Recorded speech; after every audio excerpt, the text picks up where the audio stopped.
Hello everyone, अस्सलाम वालेकुम and good morning. तो स्टार्ट करते हैं आज का लेक्चर। और आज के लेक्चर में हम करने जा रहे हैं chapter transformations of equation, BSc second semester first year. Question number 1, form an equation whose roots are the equation x raised to power 4 minus 3x squared plus 7x minus 1 equal to 0 with their sign changed।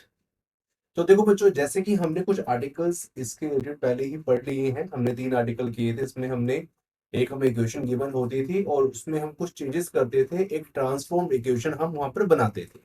तो वही काम हमने यहाँ पर करना है, लेकिन हमने क्वेश्चन की स्टेटमेंट को समझना है। जो सीधी सी बात है, मैं ज्यादा घुमा फिरा के आपको नहीं बताऊंगा। जैसे कि यहाँ पर लिखा हुआ है कि फॉर्म एन इक्वेशन, एक इक्वेशन को बनाओ whose roots are the equation, जिसके रूट्स जो वो इक्वेशन जो हम नवी बनाएंगे उसको हम बोलेंगे ट्रांसफॉर्म्ड इक्वेशन। इस जो गिवन इक्वेशन के जो रूट्स हैं इससे थोड़े डिफर हो, और डिफर में क्या है, साइन चेंज हो। मतलब साइन चेंज मतलब जो गिवन इक्वेशन में रूट्स पॉजिटिव है वो नेगेटिव हो जाए, और जो नेगेटिव है वो पॉजिटिव। सिर्फ इतना सा हमने यहाँ पर काम करना है। तो हमने साइंस को चेंज करना है। तो देखिए बच्चों, हमने कैसे करना है इस क्वेश्चन को। हम बच्चों इसका सॉल्यूशन करते हैं। तो इसका मैं कलर थोड़ा सा चेंज कर लेता हूं, सॉल्यूशन। तो देखो, यहां पर हम लिखेंगे सबसे पहले गिवन इक्वेशन। देखो, जो हमें गिवन इक्वेशन है वो हम यहां पर लिख लेंगे। गिवन इक्वेशन इज, तो वो हमने लिख ली x raise to power 4 minus, देखो बच्चों यहां पर ना कुछ टर्म मिसिंग है। ठीक है, पहले तो मैं इक्वेशन को ऐसे लिख देता हूं जैसे हमें जिस फॉर्म में गिवन है, 3x² and plus 7x and -4। ठीक है बच्चों, सबसे पहले हम इक्वेशन को इसी फॉर्म में लिखेंगे जिस इक्वेशन में, जिस फॉर्म में हमें गिवन है। उसके बाद हम जो टर्म मिसिंग है उसको भी यहां पर लिखेंगे। मतलब हमें लिखेंगे, देखो x रेज टू पावर 4। ठीक है, यहां पर देखो वेरिएबल की पावर कितनी है, 4। इसके बाद जो नेक्स्ट टर्म होगी वहां पर पावर क्या होनी चाहिए, 3, क्योंकि आपको पता है ना इक्वेशन में पावर 1/1 लेस होती है, 4 3 2 1। तो यहाँ पर ऊपर हमें इक्वेशन में वो टर्म मिसिंग है, नहीं दिख रही। तो मतलब क्या, वो जीरो होगी। तो यहाँ पर हम लिख सकते हैं प्लस या माइनस, आपकी मर्जी है, कुछ भी आप साइन पाओ, क्योंकि जीरो के आगे ना तो प्लस लगता है ना ही माइनस लगता है। लेकिन ये इक्वेशन की टर्म में मौजूद है तो इसलिए हम प्लस माइनस लगाएंगे। ठीक है, आपने क्लास 10th में प्रीवियस क्लासेस में सीखा होगा, नहीं सीखा तो आज सीख लो। तो यहाँ पर लगाएंगे 0x⁻³ मतलब x की पावर 3। तो यहाँ पर देखो बच्चों, ये जो साइन है ना प्लस का, यहाँ पर आप माइनस भी लगा सकते हो, ये आपकी मर्जी है। ठीक है, यहाँ पर आपको मैं कुछ कहना चाहूंगा, आप माइनस भी ला सकते हो, लेकिन चलो हमने प्लस लगा दिया, क्योंकि हर चीज हम पॉजिटिव वे में लेते हैं, नेगेटिव हम नहीं सोचते। तो हमने यहाँ पर चलो प्लस लगा दिया। उसके बाद यहाँ पर है -3x², तो इसको हम लिखेंगे -3x² as it is. And then देखो पावर 2, और ये जो है ना x, इसके ऊपर कुछ नहीं है। ये जो 7x है, x के ऊपर, सिर के ऊपर कुछ नहीं है, मतलब क्या है, पावर 0 नहीं है, 1 है। तो यहाँ पर हम लिखेंगे +7x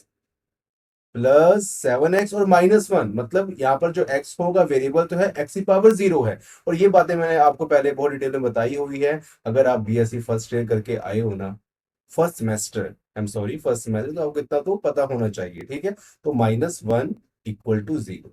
ठीक है, यहाँ पर 1 के साथ क्या है, x की पावर 0 है, तो वो मैं लिखूंगा नहीं, आपको खुद ये समझना होगा, क्योंकि अब आपका कोई स्टैंडर्ड है। तो देखो, अब हमने क्या करना है, एक न्यू ट्रांसफॉर्म इक्वेशन बनानी है। तो लिखेंगे according to question, now now according to question, according to question, या फिर आप ऐसे लिख लो अकॉर्डिंग टू क्वेश्चन, या फिर लिख दो ATQ। Now ATQ according to question, transform equation is. ठीक है बच्चों, तो देखो अब हमारी ट्रांसफॉर्म इक्वेशन क्या होगी। तो वहां पर देखो क्वेश्चन में जो लिखा हुआ है कि साइन डिफर होना चाहिए। देखो अब हम क्या करेंगे कि यहाँ पर x⁻⁴ है, x की पावर 3 है, x का स्क्वायर है। ठीक है, तो हम x की जगह पर -x पुट कर देंगे, बस सिंपल सी बात है। यहाँ पर डालेंगे इंप्लाइज का साइन, और यहाँ पर हम क्या करेंगे, x की जगह पर -x पुट कर देंगे, बस हमने इतना काम किया। और पावर जो है वो हम पावर तो सेम लिखेंगे, x -x⁻⁴। और देखो यहाँ पर कितना है, 0 है, तो 0 और यहाँ लिख देंगे minus x raise to power 3। Okay, और उसके बाद है 3, और यहाँ पर minus x raise to power 3 हो गया, और यहाँ पर माइनस से लिखा पावर 2 हो जाएगा, एंड प्लस 7, और यहाँ पर आ जाएगा माइनस एक्स, और यहाँ पर -1। तो यहाँ पर कुछ बच्चे ये कहेंगे कि इसको अगर हम सोल्व करें, ठीक है बच्चों, इसको अगर हम यहाँ पर सोल्व करते हैं तो थोड़ा डिफरेंट कलर कर लेते हैं। देखो minus x is to power 4, power क्या है, इवन नंबर है, तो ये एक्स इज टू पावर 4 ही बन जाएगा। और ये जो टर्म है क्योंकि आगे जीरो इसका कोफिशिएंट है तो ये जीरो ही बनेगा, तो इसको ना ही लिखें। तो कुछ बच्चे कहेंगे तो कुछ बच्चे यहाँ पर ये कहेंगे कि सर आपने ये पहले क्यों लिखा है यहाँ पर, तो यहाँ लिखने की जरूरत नहीं थी। तो मैंने इसलिए लिखा, ये फोकट में नहीं लिखा मैंने, इसका कुछ मान मर्यादा है। मैंने इसलिए लिखा है ये, ताकि आगे जो हम क्वेश्चंस करेंगे ना, उसमें ये हमें फुल फॉर्म लिखनी पड़ेगी, मतलब जो मिसिंग टर्म है हमने वो भी लिखनी पड़ेगी। तो हम कोशिश करते हैं कि हर क्वेश्चन को मिसिंग टर्म के साथ लिखते हैं, ताकि हमें एग्जाम में ऐसा कोई लेखा ना पड़े कि हम टर्म को छोड़ के आ जाए और हमारा क्वेश्चन गलत हो जाए। तो यहाँ तो चलो कोई असर नहीं पड़ता, उसका कोई इम्पैक्ट नहीं पड़ता अगर हम टर्म ना लिखते ही जीरो वाली, 0x³ अगर हम ना लिखते तो यहाँ पर कोई असर ना पड़ता इसके सॉल्यूशन में। लेकिन जो आगे इससे रिलेटेड हम क्वेश्चंस करेंगे तो वहां पर ये जरूरी है, तो थोड़ी सी आदत भी पड़नी चाहिए। तो एक टर्म लिखने से आपको कोई खर्चा नहीं होगा, आपको कोई टाइम वेस्ट नहीं होगा, सिर्फ एक टर्म लिखनी, लिख दो, तो क्या तो लिख दो, ठीक है। तो एक्स इज टू पावर 4 हो जाएगा, और यहां पर देखो ये क्या बनेगा, जीरो। जीरो है minus x is to power 3। Zero के साथ ऐसा है ना, जीरो सबको खाया जाता है, तो किसी को भी मल्टीप्लाई करो जीरो के साथ वो जीरो बन जाता है। तो जीरो की क्या धाक है, ठीक है। तो यहाँ पर हम क्या बन जाएंगे, यहाँ पर लिख देंगे +0। लिखना लिख दो, ना लिखना ना लिखो, आपकी मर्जी है। कर्सर मेरा ये था, ठीक है। तो मैं नहीं लिखता, चलो छोड़ो, क्यों हम टाइम वेस्ट करें, आपको बता दिया। अब देखो -3 एज इट इज -3। अब देखो यहाँ पर है -x², मतलब पावर क्या है, इवन नंबर, तो माइनस एक्स बन जाएगा +x²। तो ये भी टर्म मिसिंग, चेंज नहीं हुई। अब यहाँ पर ये बात आती है कि जी सब तो सेम बन रहे हैं, सब नहीं सेम बन रहे। आगे देखो +7 माइनस एक्स मल्टीप्लाई करेंगे -7x बन जाएगा, देखो यहाँ चेंज आया ना, तो ये बन गया चेंज। और -1, तो एज इट इज -1 हमारा -1 ही रहेगा।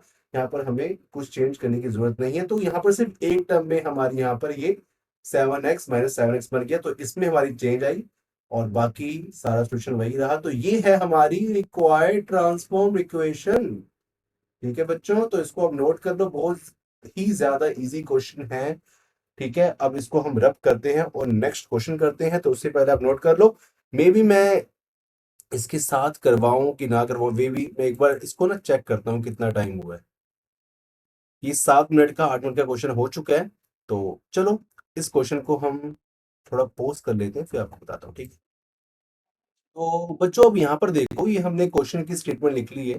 2 मिनट रुको, स्क्रीन पर आने दो।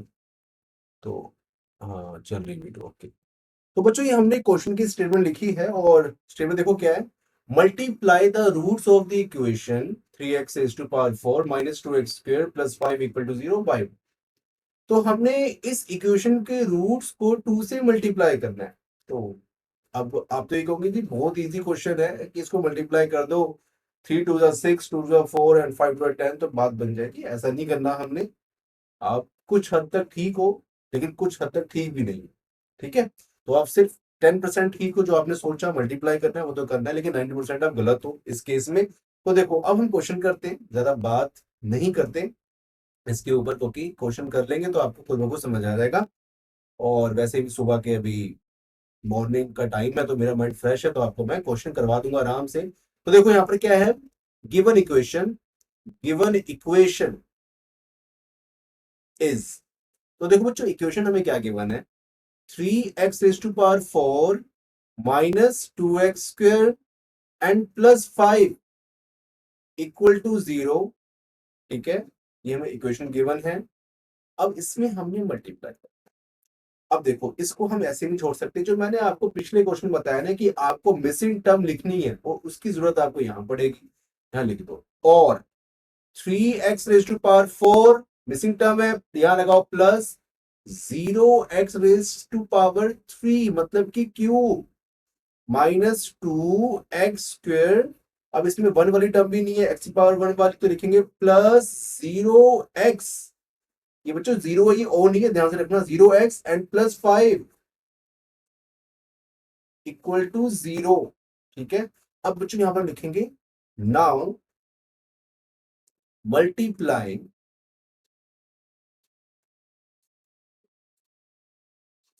मल्टीप्लाई, ठीक है, each root by 2, each root by 2, ठीक है, then the transformed equation is, then transform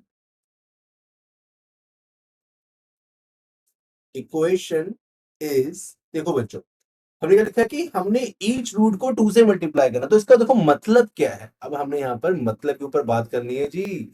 इसका मतलब क्या है, ईच रूट बाय 2 का मतलब देखो, मतलब जैसे कि लिखा है ना 3x रेज टू पावर 4, इसको लिखो एज इट इज, साथ में क्या प्लस, यहाँ लिख लो प्लस, ठीक है, यहाँ पर क्या 0x क्यूब, तो यहाँ लिख लो 0x क्यूब, यहाँ पर है -2x स्क्वायर, तो यहाँ लिखो माइनस, यहाँ पर 2x स्क्वायर, ओके, यहाँ पर है प्लस 0x, तो लिखो यहाँ प्लस, और यहाँ पर 0x, यहाँ +5 है तो देखो यहाँ प्लस, और यहाँ लिख दो ओनली 5 इक्वल टू 0। ओके, अब देखो अब हमने क्या करना है, अब जो बात हमने करनी है वही मेन बात है। अब देखो हमने 2 को मल्टीप्लाई करना है, लेकिन 2 को हमने कैसे मल्टीप्लाई करना है, देखो जहां पर ये इसको बोलते हैं लीडिंग कोफिशिएंट, ये 3 क्या है, लीडिंग कोफिशिएंट, यहाँ पर लीडिंग मतलब लीड कर रहा है, ठीक है, लीडिंग का मतलब लीड कर, कहता है नहीं एक पीछे सेना है हमारी और आगे एक बंदा जो कमांडर लीड कर रहा है, तो सबसे जो आगे होता है वो कमांडर होता है, तो वैसे ही यहाँ पर ये 3 कमांडर है, इसके पीछे सब जा रहे हैं, ठीक है, इसको फॉलो करते करते सब जा रहे हैं, तो ये है लीडिंग कोफिशिएंट। जो फर्स्ट टर्म होती है इसकी पावर वेरिएबल की सबसे हाईएस्ट होती है, उसका कोफिशिएंट क्या बोलते हैं हम, लीडिंग कोफिशिएंट, ठीक है।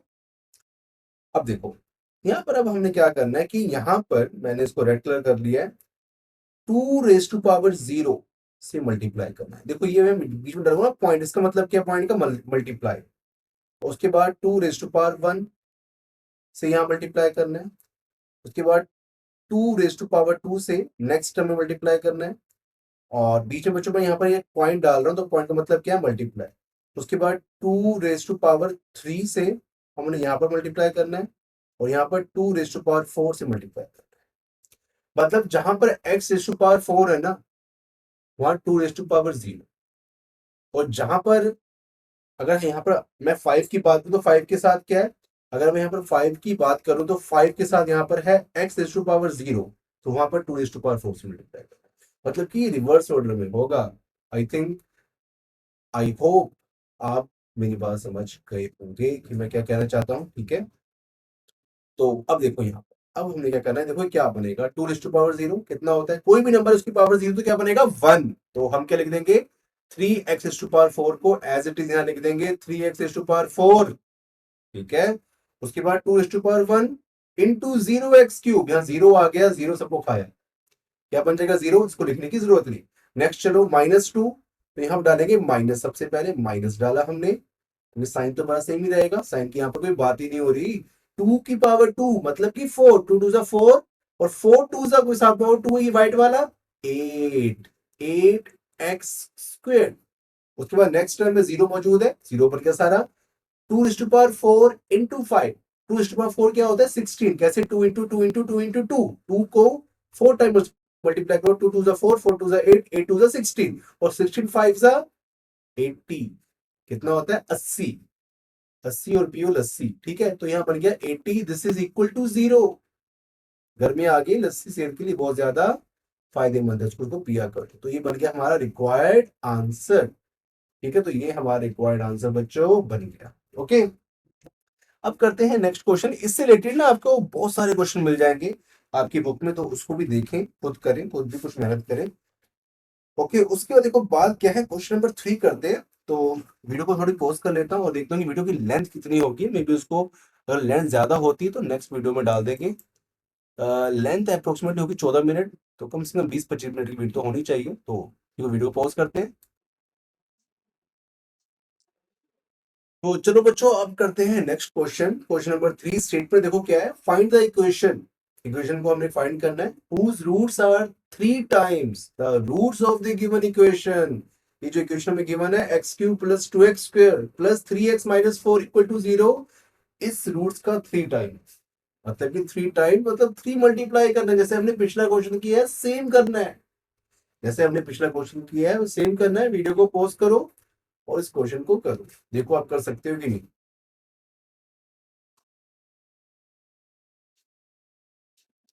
तो जिन जिन बच्चों ने कर लिया है तो उनके लिए तो वेल विशेस, क्योंकि आपने मेहनत करी, आपने दिमाग में लगाया तो कर लिया है। जिन बच्चों नहीं कर पाया उसके लिए मैं सोल्यूशन लिख देता हूँ सिर्फ, कि देखो इसका सोल्यूशन क्या होगा बच्चों।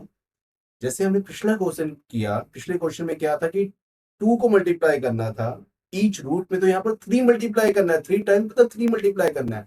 देखो क्या बन जाएगा ट्रांसफॉर्म इक्वेशन, देखो लिखेंगे ट्रांसफॉर्म, मैं डायरेक्टली लिख रहा हूँ सोल्यूशन इसका आंसर। ट्रांसफॉर्म इक्वेशन इस क्या बनेगा 3 की power 0 into x cube plus 3 की power 1 into 2x square. Okay देखो 3 2 1 0, देखो यहाँ पर कोई मिसिंग टर्म नहीं है। पावर 3 पावर 2 पावर 1 कुछ नहीं, तो पावर 1 और 4 है तो पावर 0, तो साथ में कुछ नहीं है तो x की पावर 0 है। 3 की पावर 0 3 की पावर 1, नेक्स्ट टर्म में क्या आएगा 3 की पावर 2 इंटू 3x एंड उसके बाद -3 की पावर 3 इंटू 4 इक्वल टू 0। अब देखो कितना बन जाएगा, इसको सॉल्व करो। 3 पावर 0 मतलब कि 1, एक्स क्यूब हमारा as it is x cube रहेगा। ओके उसके बाद 3 की पावर 1 मतलब 3, 3 2 6 तो बन जाएगा +6x स्क्वायर। ओके 3 की पावर स्क्वायर मतलब 3 की पावर 2 9, 9 3 27,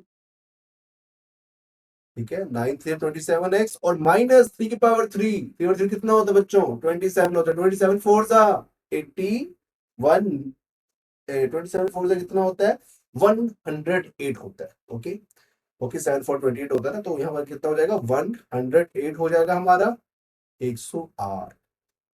ओके तो इसका आ गया required answer why this Kolabari Kolabari, ठीक है तो ये आ गया रिक्वायर्ड आंसर, इसको आप नोट कर लो। और जिन बच्चों ने क्वेश्चन कर लिया तो उनके लिए तालीम, ठीक है। तो अब हम करते हैं नेक्स्ट क्वेश्चन बच्चों। नेक्स्ट क्वेश्चन काफी ज्यादा इंटरेस्टिंग है, तो अब इसको पहले इसको नोट कर लें, उसके बाद हम करते हैं नेक्स्ट क्वेश्चन। तो मैं वीडियो को पॉज करके नेक्स्ट क्वेश्चन लिख लेता हूँ। तो बच्चों अब हमारे पास जो नेक्स्ट क्वेश्चन है इसकी स्टेटमेंट है transform the equation 3x⁴ minus 4x³ plus 2x minus 1 equal to 0 into another with leading coefficient unity and remaining coefficients as integers। तो बच्चों इस क्वेश्चन को खुद करो। सिटी बिटी गुल कोई बात नहीं, सिटी बिटी गुल होनी नहीं चाहिए, मैं तो करवाता हूं। देखो इस टाइप का अगर क्वेश्चन आपके पास आ जाए ना, तो देखो आपने क्या करना है, आपको ये नहीं बताया गया कि किस फॉर्म में कन्वर्ट करना है, कोई माइनस प्लस का या चक्कर नहीं, या कुछ 2 मल्टीप्लाई कर दो 3 मल्टीप्लाई, कुछ बताया नहीं गया। ये बताया कि ट्रांसफॉर्म इक्वेशन बनानी है इनटू अनदर, क्या अनदर कुछ बताया नहीं गया।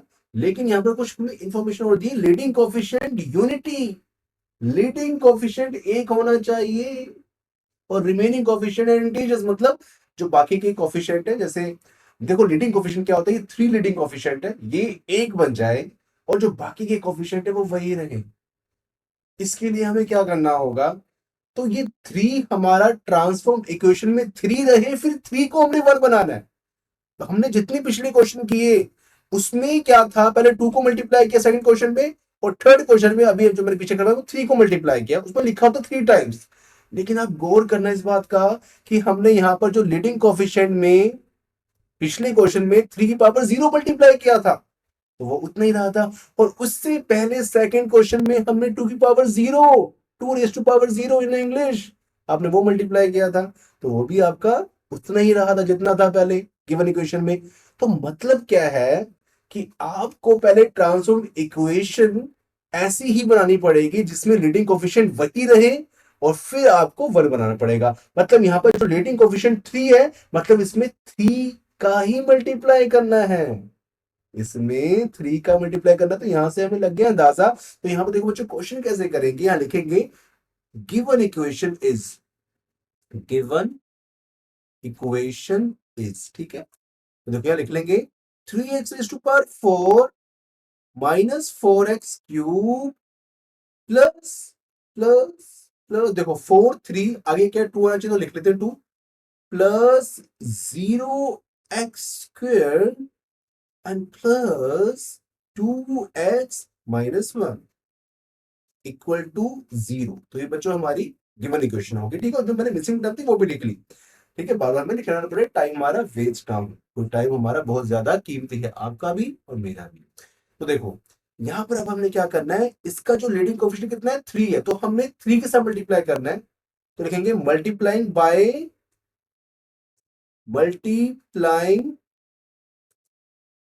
इन each root in each root by 3। तो देखो क्या बन जाएगा, बाय 3 खरीद लो 3 को।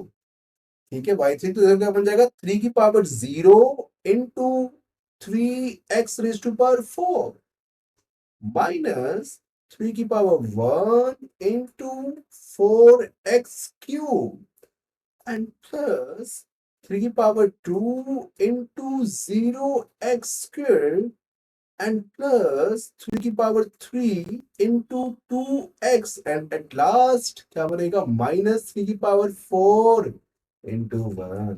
ठीक है, इक्वल टू 0। और देखो क्या बनेगा बच्चों, यहाँ पर 3⁻0 क्या बनेगा 1। तो ये हमारा लीडिंग कोएफिशिएंट 3 ही रहेगा, 3x⁴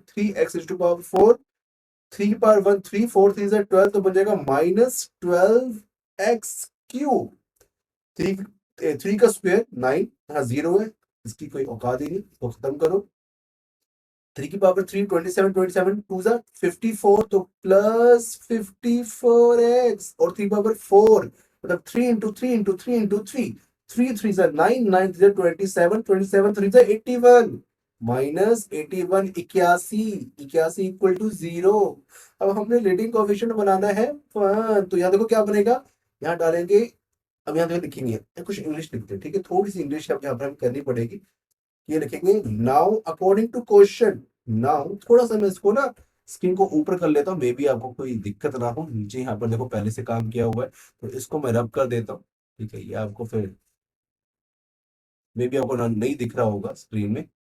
तो यहाँ लिख लेंगे हम, यहाँ लिख लेंगे हम, यहाँ लिख लेंगे हम, now according to question, according to question हमने क्या करना है कि लीडिंग कोएफिशिएंट 3 बनाना है, तो 3 के साथ ईच टर्म में मल्टीप्लाई कर दो, आई एम सॉरी डिवाइड कर दो, भाग इसको बोलते हैं, भाग तकसीम। तो 3x⁴ minus 12x³ plus 54x minus 81 equal to 0 upon 3, और in left hand side also divided by 3, then it becomes what becomes, देखो आ गया बीच में, इसको मैं रब कर देता हूँ। ये पिछला क्वेश्चन था आई थिंक।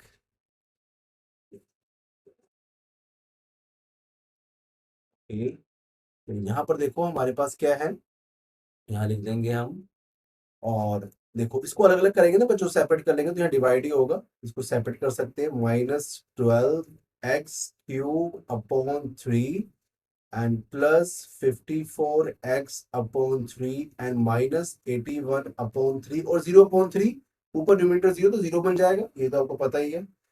3 से 3 बचा कैंसिल, तो क्या यहाँ पर क्या बच जाएगा, x⁴ 3 4 12, तो यहाँ पर जाएगा -4x³, और यहाँ पर जाएगा 18। अगर आपको बच्चों ये काटना नहीं आता है ना, छोड़ दो बीएससी, सच में ये आपको भी अगर ये इस स्टैंडर्ड में नहीं आता तो बीएससी अपनी बहुत ज्यादा हार्ड है, लेकिन कोशिश करो पढ़ो, आना चाहिए अभी, क्योंकि अगर आप ये नहीं आता उसका मतलब आप मेहनत नहीं करते, आप मेहनत नहीं करते, छोड़ दो बीए। अगर आपको ये ऐसा कैंसिल करना नहीं आता, कई बच्चों को बीएससी में रह के बी में रह के ये नहीं आता, मैं कहता हूँ फिर छोड़ दो, आसान कोई पढ़ाई करो, आर्ट्स पढ़ लो, आर्ट्स में मैथ मत रखो, या फिर वो करो हॉर्टिकल्चर वोटिकल्चर कर लो, फूल पत्ती की पढ़ाई कर लो, वो बढ़िया रहेगी। फिर जो चीज हम मेहनत करना नहीं चाहते वो करके बेकार है।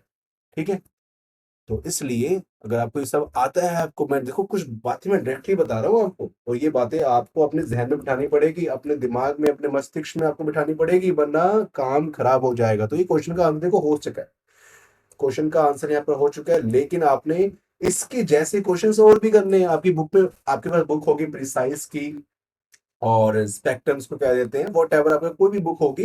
देखो सब बुक्स में ना क्वेश्चन एक जैसे ही होते हैं, कुछ हो सकता है कि एक आधा क्वेश्चन थोड़ा डिफर हो, लेकिन जितने भी ये जो पब्लिशर्स है बुक्स बनाते हैं अच्छी ही बनाते हैं। तो आपके पास कोई भी बुक हो, किसी भी पब्लिशर की बुक हो, तो इससे कोई मतलब नहीं है, इसका कोई मायने नहीं है कि नहीं जी प्रीसाइज की बुक बहुत अच्छी है, जी स्पेक्ट्रम की बुक बुक बहुत अच्छी है, फिर मॉडर्न की बुक बहुत अच्छी है। सारी बुक अच्छी है, बस आप एक बुक को पकड़ लो और उसके जैसे क्वेश्चन जो उसमें आए हुए हैं एग्जाम में वो करो। तो ऐसे क्वेश्चन भी एग्जाम में आए हुए हैं, आप ये भी करो। और आपको फिर जब करने बैठोगे, अगर आपको ये क्वेश्चन समझ आ गए तो वो वाले क्वेश्चन भी आपको समझ आ ही जाएंगे। थोड़ी सी मेहनत करो, थोड़ी सी रिसर्च करो, ठीक है। और कोशिश करो कि उन क्वेश्चन को ज्यादा करो जो थोड़े से क्वेश्चन एग्जाम में आए हुए हैं, क्योंकि पैटर्न चेंज हो रहा है, सब कुछ हो रहा है। तो उस वजह से बहुत दिक्कत हो रही है स्टूडेंट्स के माइंड में, ये है कि अब क्या करें जी, सर जो करवा रहे हैं वो तो एग्जाम में नहीं आ रहा। देखिए गलती हमारी नहीं, गलती है इन गवर्नमेंट की, सी सी बात कहूँ। और गवर्नमेंट सब कुछ चेंज कर रही, तो आपको ये सब चीजें एडजस्ट करनी पड़ेगी, ठीक है। तो बहुत ज्यादा दिक्कत हो रही है लोगों को भी, लेकिन कोई बात नहीं, इसका हम सामना करेंगे। तो आप सब क्या करें, अब इसको अच्छी तरह क्वेश्चंस को करें। और क्वेश्चंस को करने के बाद आपने अपनी बुक उठा के उसमें से क्वेश्चन भी करने हैं, तभी आपको समझ आएगा, वरना आपको समझ नहीं आने वाला। देखो वीडियोस में मैं सारे क्वेश्चन करवा नहीं सकता, लेकिन हाँ मैं कोशिश कर सकता हूँ कि हर जैसे टॉपिक जो होते हैं, क्वेश्चन होते हैं, उनका एक एक क्वेश्चन आपको करवा दूं, ताकि आपको समझ आ जाए। उसके जैसे क्वेश्चन और मतलब कर लो तो आपके क्वेश्चन पक्के हो जाएंगे, एग्जाम में आप चुटकी बजा के वो क्वेश्चन कर दोगे, वरना नहीं कर पाओगे। तो इस बात का आपने ध्यान रखना है। थैंक यू सो मच, ठीक है। तो इस वीडियो को मैं यहीं पर पॉज करता हूँ। आई थिंक वीडियो हो चुकी है थोड़ी सी लंबी, may be how many minutes, it's 26 minute and 59 second, now it becomes 27 and then it's forwarding. तो हम इसको वीडियो को यहीं पर पॉज करते हैं और आपसे मिलते हैं नेक्स्ट लेक्चर में। तब तक अपना ख्याल रखना, टेक केयर, अल्लाह हाफिज।